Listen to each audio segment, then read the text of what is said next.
Depending on your circumstances, saving money could be one of the hardest things. But even though all of that might be true, and there are some people who struggle to save even the smallest rainy day fund, it doesn't have to be that way. Between some creativity and a little trickery, you can give your savings account some action. But before jumping in, don't forget to like and subscribe, and let us know how you trick yourself into saving money. So rather than think about the joy of getting something, think about the headache that might follow. So in other words, you want to shift your mind away from the immediate thrill. So instead of just thinking, I'll look fantastic in this, or it'll be a great addition to the house, you're able to take a step back and consider the possible outcomes. Ask yourself, will this purchase lead to debt or make it harder to cover bills? And if it does, consider whether it's worth it. Taking just 2 minutes of your time to pause and set your emotions aside can give you a window of clarity that can help you make the right decision. Also, round up your monthly payments when building your budget.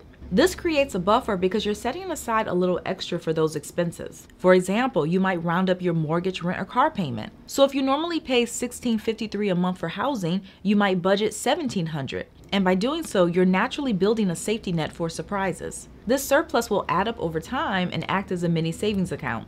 Additionally, decide your budget before looking at price tags. So if you're out shopping and you see a pair of jeans, you'll basically decide the most that you're willing to pay before you look at the price tag. And if the price is more than what you've already decided, don't buy it. This way, you're clear on what you're willing to spend and you're not swayed by higher costs, which can help you stick to your budget and save money in the long run. Continue to make paid off loan payments. So if you pay off a car loan or a student loan, pretend that you still have those payments and then pay that money to your savings accounts or your investment accounts. You're already used to paying out that money every month, so instead of blowing it on things that might not matter, pocket the cash and put it to good use, which can also include getting rid of other debt.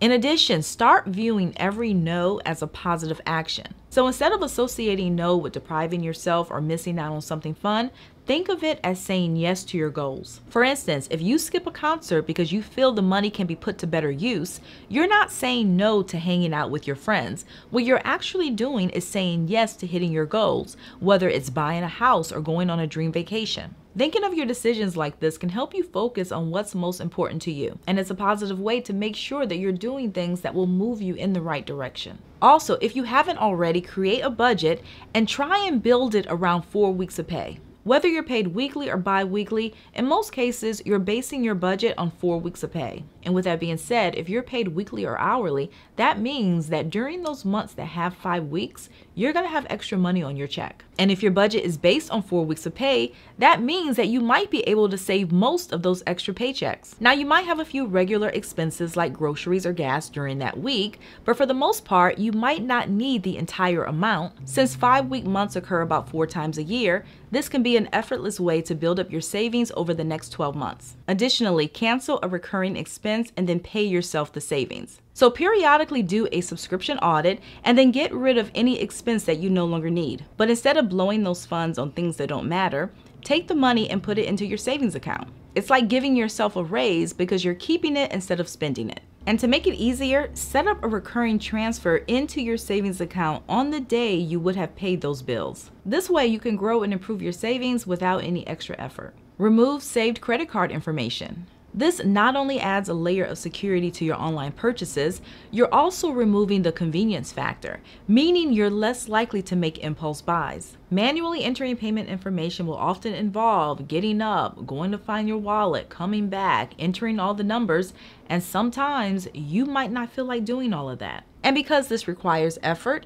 it gives you time to reconsider the purchase, and you might decide that it's unnecessary. Also, giving names to your savings accounts can add a personal touch and help you stay focused. Whether it's emergency fund, vacation fund, or home renovation, naming accounts makes it clear what each one is for. This clarity encourages disciplined spending, which can prevent dipping into your funds unnecessarily. Likewise, wrapping a picture of your goal around your credit or debit card can serve as a constant reminder of what you're working towards. Whether it's a vacation, a car, a house, or some other goal, seeing that picture in your wallet before you make every purchase can help reinforce your priorities. It essentially makes you think twice before spending. And finally, use Roundup programs that save your spare change automatically. Some banks and credit unions offer this feature, and if not, you can go through another platform. Personally, I use Acorns. I've been using it for a few years now, and I've been able to save thousands without even trying.